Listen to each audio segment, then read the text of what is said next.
How to replace a 2022 Ford Edge 4-button smart remote key fob battery.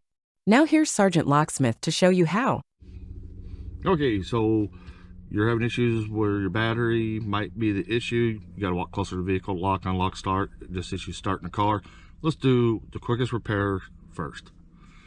If your key ring is attached right down here, you can leave it on if you want to. Pull the emergency blade out, pop that to the side. I use a flat tip. It's preference for me. Put it right here, not on the side where the blade came out. Put it in, twist, and you notice the cover's popping up.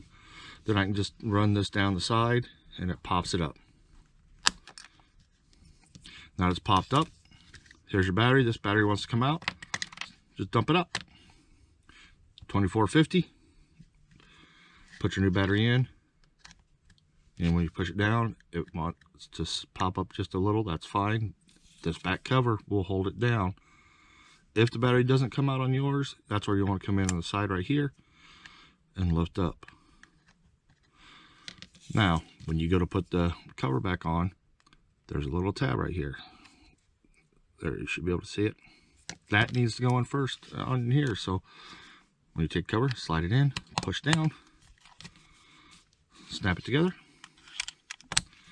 There you go. You've changed your battery now. Thanks again for watching. If you would, give me a thumbs up if the video helped you.